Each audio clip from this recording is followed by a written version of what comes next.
Buenas tardes.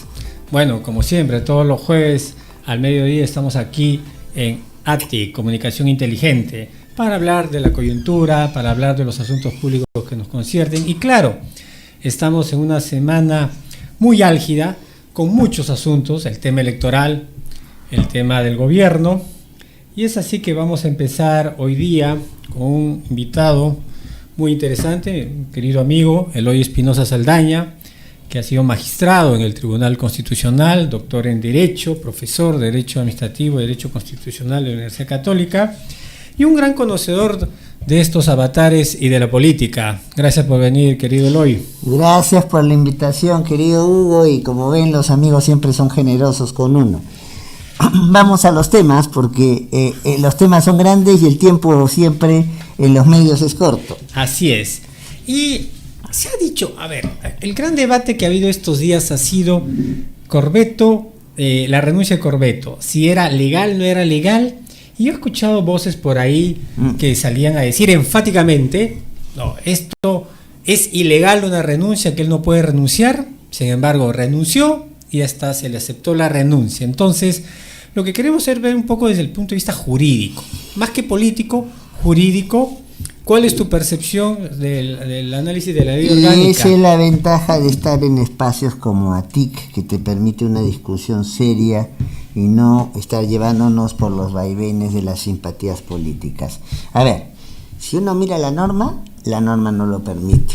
Si uno juega con el sentido de la norma, obviamente Corvetto estaba de jefe de OMPI, en la etapa más peleaguda de la elección general.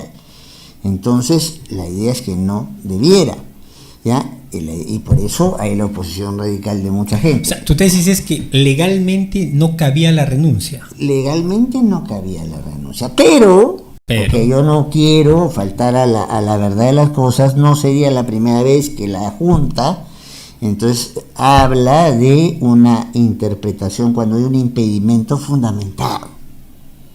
Ya. ¿Qué es esto? Concepto jurídico indeterminado. O sea, yo considero, y eso es lo que, bueno, el texto de la señora Cabrera no se ha conocido con detalle, es muy escueto, pero, por ejemplo, que hay elementos. Este señor estaba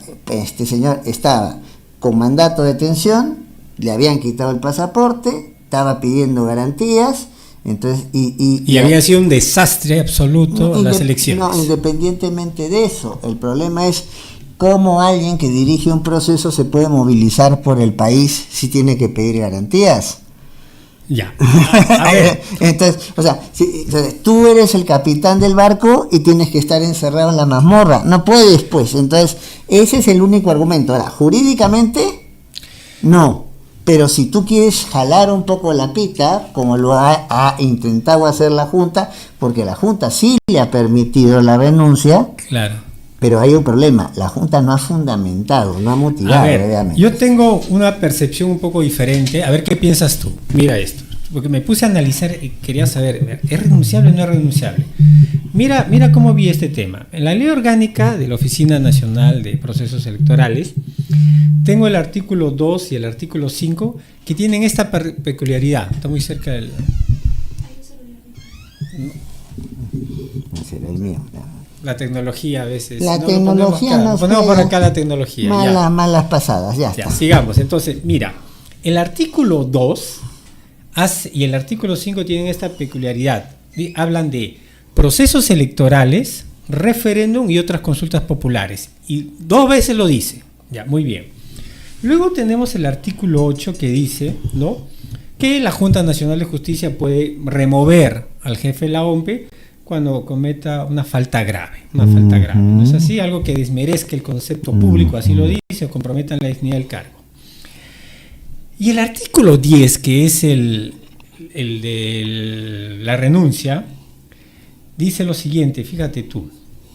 El cargo de jefe de la OMPE es irrenunciable durante el proceso electoral de referéndum u otro tipo de consulta popular.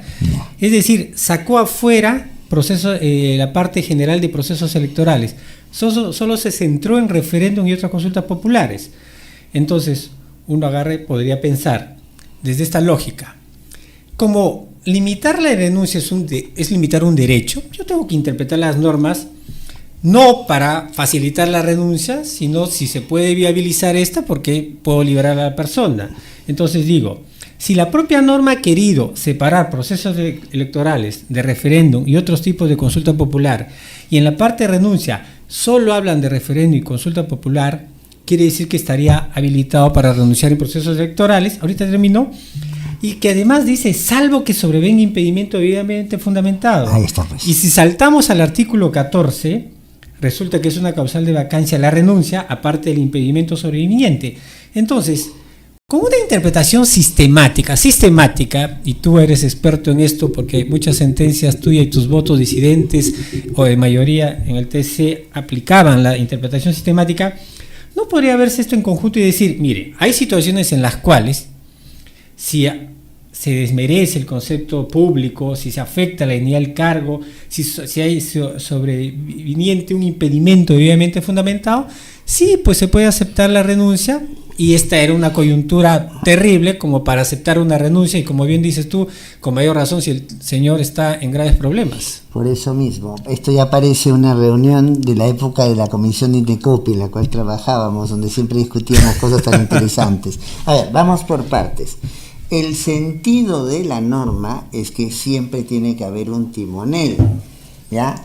Cuando tengamos un barco, si el barco está en funcionamiento. Tanto es así que la salida ha sido de inmediato, pongamos al señor para que lo cubra, porque el proceso tiene que seguir, ¿ya? ¿Cuál es el problema? Nosotros que nos manejamos ese derecho administrativo, sabemos que las atribuciones son regladas o son discrecionales. Me dicen qué tengo que hacer o me dan un margen de acción que hacer. El gran problema es que acá no nos permiten hacer esto, y si yo hubiese querido apuntalarme en el argumento que está abierto ahí, la resquicia, el salvo, el lindamento fundamentado, ¿dónde está el fundamento? La crisis política, sí, malas pero no elecciones. Está en la resolución. Pero ese sería el concepto jurídico indeterminado. Así es decir, hay que llenar. Así es, pero el problema, tú me estás diciendo si ha sido bien aceptada o no su renuncia. La renuncia se acepta con una resolución, y la resolución de la Junta no te dice nada sobre esto.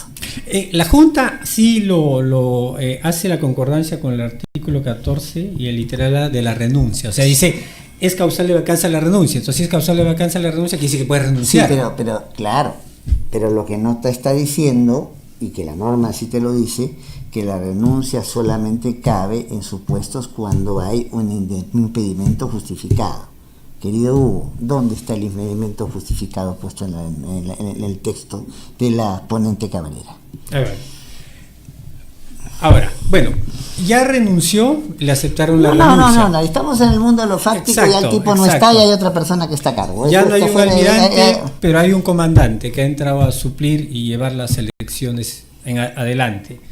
Y ahora, no sé si se está cayendo o no, pero era parte de lo que quería preguntarte sobre la posibilidad de hacer estas elecciones complementarias, que hay esta idea de hacer las elecciones complementarias. Bueno, ya acaba de resolverse que no. Cuéntanos, que no. ¿qué sabes? Sí. Ahorita hubo una reunión ayer, no la terminaron. La reunión se termina. Estamos más cerca del micro. El problema es que esto. No, ahí está bien. Entonces, lo que ocurre es que se plantea el tema. Y el tema, como todo, entonces se puede dar una elección complementaria, pero tiene que cumplir con ciertos plazos y ciertos requisitos. Y esto volaba. Igual se planteó la discusión ayer. Se convoca una reunión, no se ponen de acuerdo, piden datos para ver si el margen de ausentismo ha sido lo suficientemente alto, y hoy, hace cuestión de 1 hora y media, han resuelto diciendo que por 3 votos contra 2 no pasa la elección complementaria. No pasa. Sí, por ahí también viendo, algunos analistas veían las estadísticas y lo que decían con relación al señor López Aliaga, que es quien ha estado pidiendo estas elecciones complementarias, que si se daban, el único beneficiado iba a ser el señor Nieto, que es el que iba a tener más votos si se dan elecciones complementarias en Lima en las mesas que se abrieron tarde. ¿Qué piensas tú de eso? Sí, no. O sea, yo también creo que Rafael tenía alguna cobertura. O sea, seamos claros, los dos grupos que tenían un bolsón de votación en Lima que lo han perdido son Nieto y López Aliaga. Y Keiko también un poco, seguramente, por Lima. Pero bastante menos. Bastante menos. O sea, es cierto que, pero ¿qué pasa? En los espacios donde se ha dado esto han sido en espacios de la ciudad donde no han sido, ha habido algo del sector A, Miraflores, ¿ya?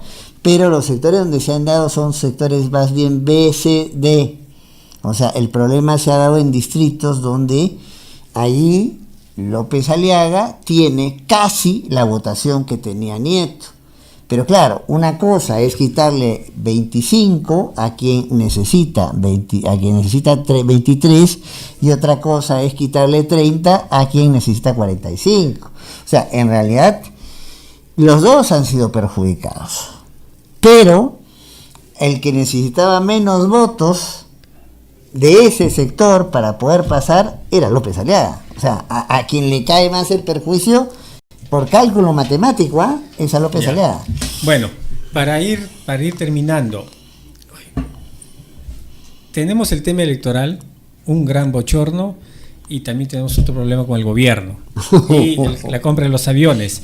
Somos un país bananero, ¿no? No me gustaría decirlo, pero realmente hacemos méritos para que las cosas no caminen en serio. Ahora, por lo visto de lo que sabemos es... Con todo el respeto que me merece el señor Balcázar, su hijo fue alumno mío y todo lo que... Pero, a ver, si tú has ya suscrito un acuerdo, y ese acuerdo, como todos sabemos, porque no es una cuestión que tiene que gestionar directamente el presidente. Claro, el presidente no firma los contratos. El presidente no firma los contratos, es un principio básico que se enseña en clase. A veces ni siquiera el ministro, sino es el viceministro... Y a veces incluso, como bien sabes, hay hasta por delegación. La autoridad puede delegar en un funcionario. Pero acá el problema es otro, acá el problema es político. El problema es que el señor Balcázar es un encargado de la presidencia del Congreso que, por ende, asume la presidencia de la República. Entonces no hay necesidad de causal de vacancia. Es voto de confianza. Claro. O sea, es Geri2. Y es Geri2. Vamos a ver qué pasa a partir del lunes, donde se acaba la semana de representación. Posiblemente pensaría yo que las cosas se están enfriando, porque ya se confirmaron los contratos, se sabe que se firmaron, ya hubo un primer pago, el gobierno de Estados Unidos parece satisfecho. Por ahí escuché que el embajador de Estados Unidos estaba en Palacio mientras el presidente daba su discurso. No escuchaste, estaba en Palacio. Estaba. Vaya situación. Estaba en Palacio y mandando un mensaje en X diciendo: ya van a ver si no cubren, porque a los Estados Unidos no se le mete el cuento cuando se firma un tratado. Ya, o sea, la presión era fuerte. Ahora, legítima o no legítima, creo que el tiempo no nos alcanza, pero sí quería decir, si me permites, querido Hugo, con tu gran sintonía y el programa acá en ATIC, es que yo tuve un maestro, Néstor Pedro Sagüez, que se decía que del Perú se puede decir muchas cosas menos que es aburrido. No, acá no te puedes aburrir. Porque la dinámica que tenemos. A ver, ¿quién pensaba que Balcázar le iba a ganar la elección a Mari Carmen Alba? No estaba visto. No había forma. Entonces, nadie lo vio. Hoy estamos a jueves. El lunes se reúne el Congreso y el lunes se va a reunir la Junta de Portavoces para poner la sesión donde, si quieren discutir este asunto, se discute. ¿Ya? O sea, no va a ser una discusión de lunes o martes, va a ser, en el mejor de los casos, una discusión del próximo miércoles o jueves. O sea, ¿tú crees que el Parlamento se insista en sacarlo, a pesar de que esto parece ya frío? Yo creo que sería, no tanto porque sea frío, sino porque queda tan poco para las elecciones generales, que entonces nos proyectaría una imagen de mayor inestabilidad en el país que la que ya tenemos. Claro que sí. Entonces, claro que sí. Y entonces es por eso, o sea, tú podías darte ese lujo con un presidente que llevaba a sus amigas y las contrataba después de hacer un trabajo esforzado en la noche con el presupuesto público, pero porque faltaba varios días para las elecciones generales. Acá ya hubo elecciones generales. La parte que más podría utilizar, digamos, quien pretenda sacarlo de la presidencia del Congreso, es la declaración del canciller, del ex canciller Hugo de Sela, que claro, dijo: el presidente ha mentido. Sí, eso es lo más fuerte. Pero eso es lo más fuerte en términos de censura. ¿Por qué? Porque como no es presidente, sino encargado, entonces, claro, si fuera presidente, los puntos son de 117, no nos sirven. Bien. Entonces solo nos sirve la cuestión de confianza. Y la confianza te la ganas conversando, y tienes desde el día que estamos hoy, jueves, hasta el día donde llegue la votación. Entonces, muchísimas gracias. No tengo bola de cristal, querido amigo. Ahí lo dejo. Muchísimas gracias por venir, querido Eloy. Gracias por la invitación. En siguientes episodios. Así que terminamos esta sección y nos vemos en un minuto con ATIC en Comunicación Inteligente.